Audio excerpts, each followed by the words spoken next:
Hello and Assalamualaikum aspirants.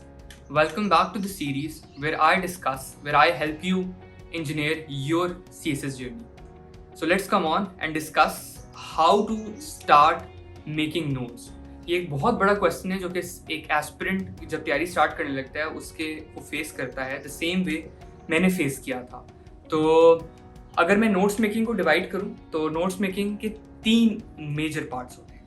Number 1 is your syllabus, Number 2 are your past papers and number 3 is your actual data. किसी भी component के बगैर आपकी notes making कभी भी complete नहीं होती. सिलेबस बेसिकली वो आपको स्कोप प्रोवाइड करता है, वो आपको लिमिट्स प्रोवाइड करता है जहां से आपसे पूछा जा सकता है. जो आपके पास पास्ट पेपर्स हैं वो बेसिकली डायमेंशंस प्रोवाइड करता है, वो एक टॉपिक की कौन कौन सी डायमेंशन एग्जामिनर पूछ सकता है. और डेटा बेसिकली आपको हेल्प करता है आपके एग्जाम को में जो क्वेश्चंस आए होते हैं उनको सॉल्व करने के लिए. तो लेट्स मूव ऑन. मैं आपको अपना बताता हूँ कि मैंने बेसिकली सिलेबस को और पास्ट पेपर्स को कैसे कंबाइन किया था. मैंने बेसिकली अपने जो सिलेबस एक बहुत आपको पता है, आपने देखा होगा सिलेबस, उसमें सारी चीज़ें एक साथ लिखी होती हैं. द फर्स्ट स्टेप जो मैंने किया था उसको सेग्रीगेट किया था हर एक पॉइंट को. अगर मैं आपको यहाँ पे दिखाऊं तो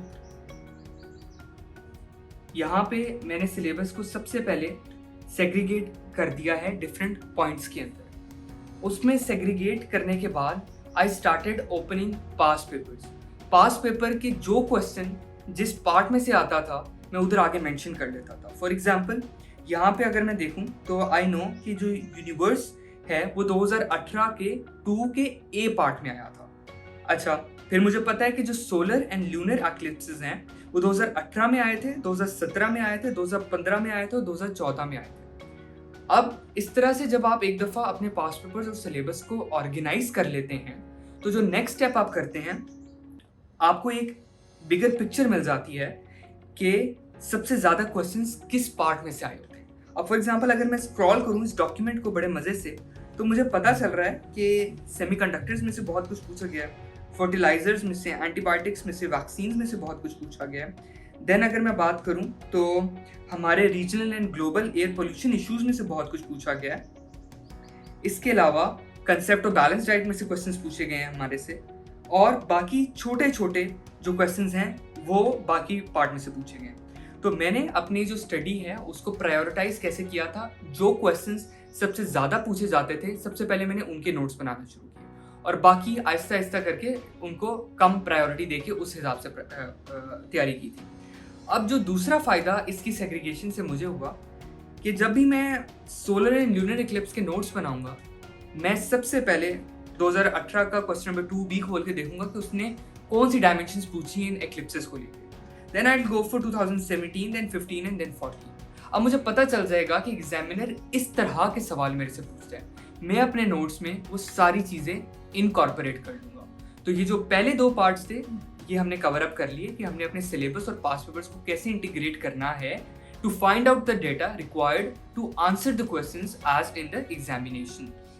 अच्छा, अब जो नेक्स्ट पार्ट है that is how to organise the data you are getting और उससे हम लोग नोट्स बनाएं. अगर मैं आपके सामने शो करूँ तो ये मैंने हैंड रिटन नोट्स बनाए हुए हैं. This is on modern materials का जो पार्ट है वो सिरेमिक्स के ऊपर. अगर आप इसको गौर से देखें तो मैंने 1 वर्ड नोट्स बनाए हुए.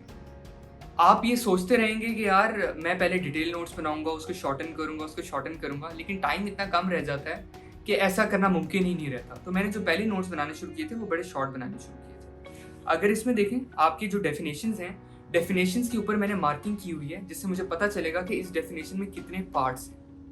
फॉर एग्जाम्पल अगर मैं देखूं इसमें ceramics are inorganic, non metallic, made of clay and shaped and hardened by heating to high temperature. ये 4 पॉइंट्स हैं इसकी डेफिनेशन में, इसकी डेफिनेशन कंप्लीट हो जाती है. अगर मैं इसकी प्रॉपर्टीज की बात करूं तो प्रॉपर्टीज में मैंने सिर्फ 5 पॉइंट्स मेंशन किए हैं. अब इसकी रीजन क्या है, जनरल साइंसेज एंड एबिलिटीज के पेपर में सिर्फ 5 मार्क्स का क्वेश्चन आता है. आपने उससे ज़्यादा पॉइंट्स लिखने ही नहीं है, आपका टाइम वेस्ट होगा और इतना एग्जामिनर रिक्वायर्ड भी नहीं करता. तो ये बेसिकली मैंने 5 मार्क्स के यहाँ पे पॉइंट्स लिख लिए. अब मैंने, अगर आप इसमें फर्दर देखें तो इसमें मैंने बहुत शॉर्टन करके वर्ड्स लिखे हुए हैं जिससे बस मुझे एट द एंड समझ आ जाए कि मैंने लिखना क्या है। अब जब क्वेश्चन आता है तो आपने इन्हीं पॉइंट्स को एक्सपैंड करके पैराग्राफ फॉर्म में लिख देना है। अगर आपके पास कोई डायग्राम्स वगैरह हैं आपने वो लिख देनी है। तो this is basically how to start making your notes. एक दफ़ा आपने आइस ब्रेक कर ली, फिर बड़ा इजी है बाकी की भी नोट्स बनाने का। जनरल साइंसेज एंड एबिलिटीज से स्टार्ट करने का, जैसे पहले भी मैंने कहा था, रीज़न ये है फैक्चुअल बेस्ड सब्जेक्ट है। आप इजीली फैक्ट्स फाइंड आउट करते हैं using your internet, using different books, ठीक है। आप सिलेबस को टैली करते हैं, आप पास्ट पेपर्स को टैली करते हैं और आप बड़ा इजीली उनके नोट्स बनाना शुरू कर देते हैं। जब आपकी ये नोट्स कंप्लीट हो जाएं, आप किसी नेक्स्ट सब्जेक्ट की तरफ चले जाएं। और वो जो पिछली वीडियो थी रिगार्डिंग द फेजेस और आपने तैयारी कैसे करनी है उसको माइंड में रखते हुए आप अपने नोट्स बनाना शुरू कर दें। So signing off for this video, see you next time, thank you very much.